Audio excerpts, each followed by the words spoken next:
Bom dia pessoal, tudo bem com vocês? Professor Baldo aqui falando. Na aula de hoje a gente vai estar falando um pouco a respeito de dominância incompleta, codominância e alelos letais. Bom, a dominância incompleta ela pode ser caracterizada por indivíduos, na verdade, que são heterozigotos, que apresentam um fenótipo que é intermediário em relação aos dois homozigotos, ok? Sendo que na dominância incompleta, o padrão de herança ele vai ter a proporção fenotípica e genotípica iguais, que sendo que ele vai atender a proporção 1 para 2 para 1, sendo 1 homozigoto, 2 heterozigotos e 1 outro homozigoto, certo? E normalmente você consegue identificar o genótipo do indivíduo só de você olhar o fenótipo dele, tá? Mas o que é que diferencia a dominância incompleta da dominância completa? Na dominância completa, você vai ter um alelo dominante, que ele vai produzir uma enzima funcional, certo? E essa enzima funcional, ela vai chegar a um produto final, ela vai possibilitar que haja um produto final. Por exemplo, a questão da produção da melanina pelos melanócitos.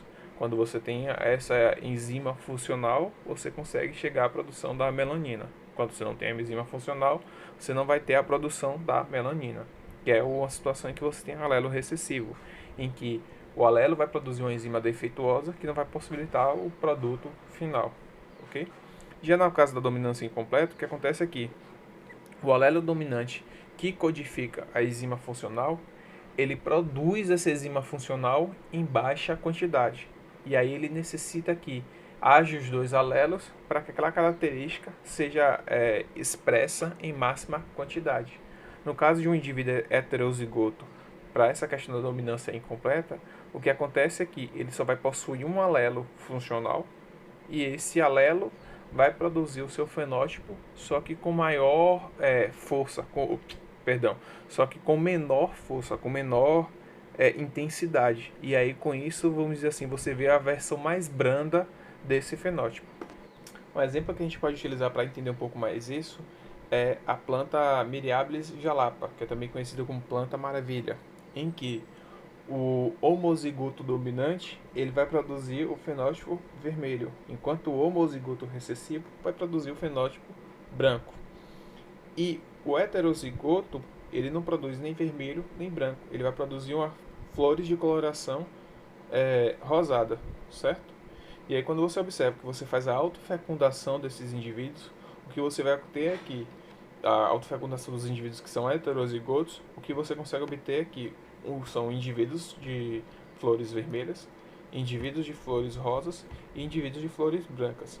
Sendo que a proporção é basicamente, a proporção fenotípica é basicamente, você vai ter um indivíduo com flores vermelhas, dois indivíduos com flores rosas e um indivíduo com flor branca.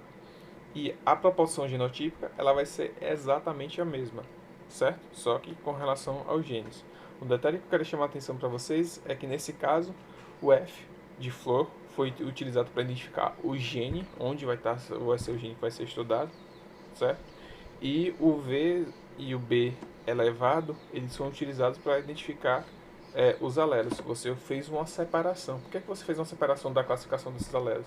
Para você poder entender que há duas características envolvidas para a determinação da terceira. Nesse caso, o que você tem aqui, o B foi utilizado para determinar a coloração das flores que são brancas e o V para determinar a coloração das folhas que são vermelhas, certo? Só que o fenótipo intermediário, que é rosa, você não utiliza uma nomenclatura própria para ele, porque ele é derivado, tá, de dois outros alelos, certo? Ele é uma versão mais branda, na verdade, do alelo que determina a coloração vermelha, o alelo V. E aí, nesse caso, a gente não poderia colocar Bzão, Bzinho ou Vzão, Vzinho, porque não há uma relação de dominância completa, há uma relação de dominância incompleta. E aí, nesse caso, você precisa identificar, respectivamente, cada característica do homozigoto. E aí você atribui a nomenclatura para isso. E aí, no caso da flor branca, eu utilizei o B, e na flor vermelha, eu utilizei o V, certo? A codominância ela já é uma situação em que o fenótipo dos indivíduos heterozigotos é a expressão simultânea dos dois fenótipos dos genitores homozigotos. Ou seja, observe a situação do exemplo abaixo com a cor da pelagem de bovinos da raça Shorthorn, em que você tem os indivíduos que apresentam a coloração vermelha, eles são homozigoto, e os indivíduos que apresentam a coloração branca, eles também são homozigoto. E a gente vai utilizar o número 1 e 2 para diferenciar cada um desses fenótipos, certo? O heterozigoto, ele vai apresentar uma pelagem que é classificada como ruão, que é um vermelho com partes brancas, mas que quando você olha bem de perto a pelagem desses bovinos, o que você nota é que ele vai apresentar fios brancos e fios vermelhos ao mesmo tempo, que é o que vai dar esse efeito de um vermelho mais de aspecto meio terra, alguma coisa assim do tipo, certo? E aí, isso é um exemplo de uma situação de codominância. Normalmente, a proporção fenotípica e genotípica, quando há codominância, elas também vão ser iguais, ou seja, 1 para 2 para 1. Você vai ter um, um homozigoto para coloração vermelha, dois heterozigotos para coloração ruão e um homozigoto para coloração branca, que isso vai se refletir também no genótipo se você fizer os cruzamentos de acordo com o quadro de Punnett, certo? Alelo letal são todos aqueles alelos que em uma determinada situação eles vão resultar na morte do indivíduo, seja pré ou pós-natal, tá? Observe um exemplo abaixo, em que você tem camundongos, em que o indivíduo amarelo ele é um heterozigoto e o indivíduo preto é um homozigoto, sendo que a coloração amarela aparentemente ela é dominante, certo? Mas vamos analisar um pouquinho mais essa situação. Quando você faz o cruzamento de indivíduos macho e fêmea heterozigotos, ou seja, amarelos, o resultado que você tem é que você tem um indivíduo homozigoto com a característica de pelagem preta, dois indivíduos com características de pelagem amarela, que são heterozigotos, tá? E o homozigoto, que teria os dois alelos que resultam nessa coloração amarela, ele é abortado, ou seja, ele morre durante seu desenvolvimento embrionário, ok? E aí quando você faz a análise disso no quadro de Punnett, você só pode fazer a consideração dos indivíduos que de fato têm potencial para nascer, ou seja, dos indivíduos que têm capacidade de crescer e vir a deixar descendentes férteis, certo? E aí, quando você tem uma situação do alelo letal, você desconsidera, tá, a possibilidade de existência desse indivíduo com os dois alelos mutados, porque ele não consegue nascer, ele não consegue existir. Então ele não pode ser considerado como uma chance de ocorrência, certo? E aí nessa situação a proporção fenotípica ela costuma ficar em 2 para 1, em que você vai ter dois indivíduos heterozigotos com a coloração amarela e um indivíduo com a coloração cinza ou preta. Qual é a conclusão que a gente pode chegar a partir da análise daquelas informações anteriores?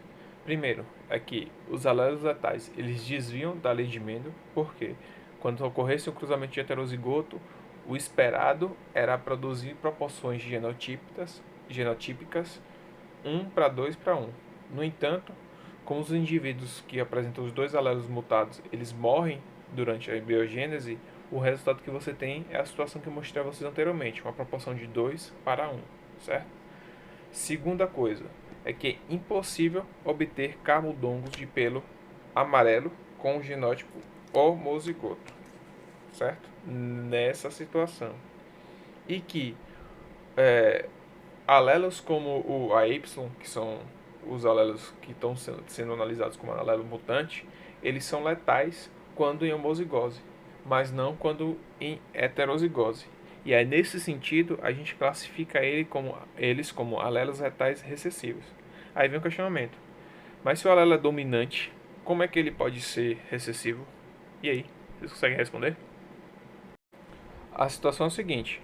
Esse alelo ele não vai só determinar a coloração amarela. A coloração amarela é só um dos fatores que são determinados a partir desse alelo montado.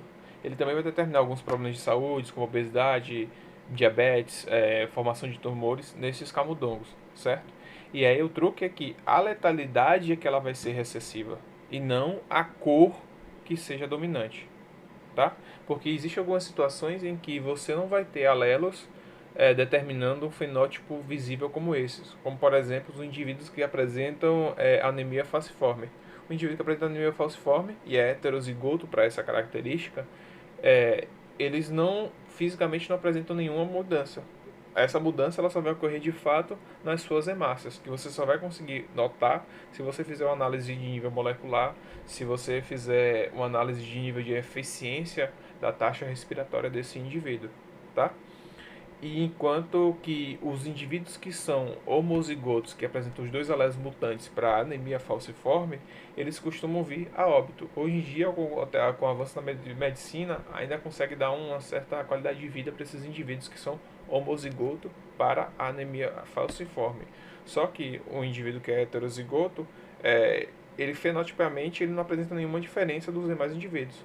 No caso do camundongo, o fato dele ter a coloração amarela foi só um fator que foi utilizado para facilitar, tá, o entendimento, o padrão de herança desse alelo, ok?